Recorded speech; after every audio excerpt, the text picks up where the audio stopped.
नमस्कार, मी आपली सर्वांची आवडती मिसेस मानसी परेश देशमुख आपलं सर्वांचं सहर्ष स्वागत करत आहे मानसीज कुकिंग स्टोरीजमध्ये डोंबिवलीमधून. कारण आता मी आयर्लंड पार करून आलेली आहे आणि तुम्ही पाहिलं असेल आमचे मजा मस्ती. मी जवळजवळ 1 ते 12 असे डब्लिन डायरी म्हणून मी माझे व्हिडिओज अपलोड केले. महत्त्वाची गोष्ट म्हणजे माझ्या एक लक्षात आलं आहे, लोकांना बहुतेक मजा मस्ती हे सर्व केलेलं बघण्यापेक्षा फक्त ऑर्डरचं काय आहे तेच बघण्यात मजा आहे. तर हे चुकीचं आहे ना. मी काहीतरी मेहनत केली आहे किंवा मी तिकडे जाऊन सुद्धा तुमच्यासाठी व्हिडिओज बनवत होती, अगदी न चुकता एक तरी रेसिपी दाखवत होती. तर मला त्याला एवढा भरभरून असा हे मिळालेला नाही आहे, म्हणजे नाहीच मिळाला मला प्रतिसाद. पण त्याच्या आधीचे व्हिडिओ अगदी मग मोदक असो, पुरणपोळी असो, अळूवडी असो, तुम्ही अगदी भरभरून मला प्रतिसाद देता. मग मी बाहेर गेल्यानंतर मला वाटलं होतं की ट्रॅव्हलिंग व्हिडिओजमध्ये पण तुम्ही तेवढाच एन्जॉय कराल, पण माहीत नाही का मला. असो, तर आज मी बोलणार आहे आपल्या मोदकांविषयी. तर मोदक हा प्रकार असा आहे की दिसायला सोपा असला तरी तो कठीणही तेवढाच आहे. माझ्या मते तो सोपा आहे, पण लोकांसाठी तो कठीण आहे. नवशिकाऊ ज्या मुली असतात किंवा मुलं असतात त्यांच्यासाठी थोडंसं ते कठीण काम आहे. पण ते सोपं कसं करावं हे मी तुम्हाला वेळोवेळी दाखवतेच आहे. तर आज आपण आपल्या ट्युटोरियलला सुरुवात करूया 3ऱ्या भागामध्ये. पण त्याआधी मी तुम्हाला सांगेन की मोदकांचा प्रवास हा कसा चालू झाला. तर मी खूप लहान असल्यापासून मी मोदक बनवायचे. म्हणजे मी 8वी-9वीला असेल तेव्हा मी माझ्या काकीकडे राहायला गेले होते आणि काकीच्या आईने मला मोदक बनवायला सांगितलं, म्हणजे तिला मदत करायला. तर तेव्हा काय मला जस्ट थोडेसे हलकेसे येत होते, पण ती मला म्हणाली की तू मला मदत कर. त्यांच्या शेजारी एक मामी म्हणायचे त्यांना, आता मला त्यांचं नाव नाही आठवत, खूप वर्ष झाले. तर त्या मामी पारी बनवत असताना मी त्यांची आयडिया बघितली आणि मला ते सुचलं की आपण कसं बनवायचं. तसंच मी माझ्या मामाकडे जेव्हा सुट्ट्यांमध्ये जायचे तेव्हा माझी आजी, म्हणजे माझ्या आईची आई, अक्षरशः आम्हाला हाताला धरून बसवायची की मोदक बनवा म्हणून.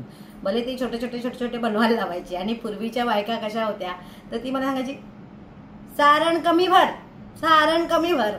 आणि माझी सवय आहे की सारण दाबून भरायचं चांगलं, कारण वरचं पीठ नुसतं खाण्यात काय पॉइंट आहे. जर त्याला तो जो नारळाच्या चवाचा जो रस असतो तो तोंडात जोपर्यंत घोळत नाही तोपर्यंत मोदकाला मजा नाही. पण पूर्वीची लोक बिचारी अशी सगळं म्हणतात ना की खूप सांभाळून सगळं करायचे. म्हणून मी कंप्लेंट नाही करत आहे, ह्या लोकांकडनं आम्ही शिकलोही बरंच काही आहे. पण असा हा जो माझा मोदकांचा प्रवास चालू झाला आणि एकदा मला अशी ऑर्डर आली 101 मोदकांची आणि मला असं झालं बापरे 101 मोदक. मी माझ्या लगेच 1-2 मैत्रिणींना बोलवलं, तुम्ही याल का मदतीला. पण त्या आल्याही मदतीला, पण ते शेवटी कुठेतरी आपले मोदक जे बनवण्याची पद्धत आणि त्यांची ते मिक्स झाले मोदक, आणि मग थोडंसं मला असं वाटलं की यार मिक्स नको व्हायला, आपले मोदक म्हणजे एक वेगळा प्रकार आहे. तर मग मी माझ्या हाताखाली माझ्या मुलीला तयार केलं आणि माझी एक मानस कन्या आहे अंकिता, तिला मी तयार केलं. तर त्या दोघींनी मिळून आणि आम्ही खूप असं म्हणजे बऱ्याचशा आम्ही ऑर्डर घेतल्या. मग एकदा मला 800 मोदकांची ऑर्डर आली आणि योगायोगाने मला त्यावेळेस डेंग्यू झाला होता. आणि त्या डेंग्यूच्या परिस्थितीत असून पण मी, माझ्या 2 त्या मुली आणि माझा मुलगा, आम्ही ती ऑर्डर पूर्ण केली एका दिवसात 800 मोदकांची. ती म्हणजे मला आठवलं तरी अंगावर काटा येतो. पण त्या ऑर्डर नंतर मी इतकी कॉन्फिडंट झाले की मी म्हटलं आता मला जर कोणी अशी 100ची ऑर्डर आली की मला 100च असं होतं मला. म्हणजे जिकडे मला 51 मोदक आल्यावर टेन्शन यायचं, तिकडे मी आज आरामात 2,500-3 हजार मोदक मी ऑर्डर घेते. आणि या गणपतीमध्ये 2,500 ते 3,000 मोदक आमचे झालेले आहेत, ऑर्डर गेलेली आहे. आणि आत्ता मला माझा रेकॉर्ड मोडायचा आहे की मला 5,000 मोदक यावर्षी डिलिव्हर करायचे आहेत. कारण मी मागच्या वेळेस खूप लोकांना नाही सांगितलं आणि मला त्याचं खूप वाईट वाटलं की आपण नाही म्हणतो आपल्या आलेल्या कस्टमर्सना. कस्टमर देवाच्या जागीच आहेत, ते आहेत म्हणून आम्ही आहोत, तसेच तुम्ही व्ह्युअर्स आहात म्हणून मी आहे. तर कस्टमर्सना नाही म्हणायला खूप वाईट वाटतं. म्हणून मी ठरवलं आणि मी त्यासाठी आयडिया केले की कसं आपल्याला पुढे जायचंय. बरं, आपण कोणत्या मदतीला बायका घ्याव्यात तर त्या आपल्याला कितपत साथ देतील किंवा कितपत आपल्याबरोबर तेवढं जुळवून घेतील हेही आपण सांगू शकत नाही. त्यामुळे किती एखाद्या म्हणजे आता जर मी बायका कामाला ठेवते तर मी त्यांना घरातल्यासारखं वागवायचं की मी त्यांना माझ्याकडे येणाऱ्या कामवाल्या नाही म्हणायचे मला, मदतनीस असं वागवायचं हे माझ्या हातात असतं शेवटी. तर त्या हिशोबाने मी एक प्लॅन केलाय की आपल्याला काय करायचंय म्हणजे आपण 5,000 मोदक गणपतीमध्ये डिलिव्हर करू शकू. तर माझं असं मत आहे की यावेळेस मी नक्की ते 5,000 मोदक तुम्हाला मी दाखवेनच की मी 5,000 मोदक केले. मग ते कसे केले ते आपण पुढे म्हणजे मी आत्ता मोदक तुम्हाला दाखवणार आहे, पण माझी जी पद्धत आहे त्याची मी फ्रोझन करून साठवण कशी करते हे मी सांगितल्याप्रमाणे मी आत्ता इतक्यात सांगणार नाही आहे. ज्या वेळेस माझे 1,00,000 सबस्क्रायबर कंप्लीट होतील त्या दिवशी मी मोदक कशा प्रकारे फ्रोझन करते हे मी तुम्हाला नक्की दाखवेन. हा माझा वादा आहे, माझा प्रॉमिस आहे. पण मी आत्ता तुम्हाला जर दाखवले तर तुम्ही लोक मला पुढे म्हणजे माहीत नाही मला कितपत ऑर्डर्स मिळतील किंवा कितपत माझ्याकडे काम मिळेल. कारण सध्या कसं आहे, मला यूट्यूब आणि माझा बिझनेस हे दोन्ही एकत्र सांभाळायचं आहे. तर दोघांनाही मी एका तराजूत ठेवून सध्या मी अशी काम करते आहे. आणि मला असं वाटतंय की हे ज्या वेळेस माझं पूर्ण तराजू म्हणजे आत्ता असा आहे, ढळमळीत आहे, कधी हे कधी ते. तर ज्यावेळेस तो समान येईल त्यावेळेस मी नक्की माझं प्रॉमिस मी पूर्ण करीन की मी कशा प्रकारे मी फ्रोझन मोदक करते आणि कसे मी ते बाहेर गावापासून ते पुणे, मुंबई, आयर्लंड, अमेरिका कसं मी पाठवते हे मी सर्व तुम्हाला नक्की दाखवेन. तर आज आपण बघणार आहोत मोदकाचा तिसरा भाग. तर मोदक म्हणजे मी तेच प्रकार दाखवणार आहे, नाही असं नाही, पण तरीही लोकांना अजून काही ना काही बघायचं असतं. आणि खरं सांगू का, तुम्हाला शिकवता मीही रोज काहीतरी शिकत असते. तर चला तर मग आपण जाऊया आपल्या किचनमध्ये.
तर पाहिलात आजचा व्हिडिओ कसा वाटला सांगायला विसरू नका. लाईक शेअर सबस्क्राईब करत राहा.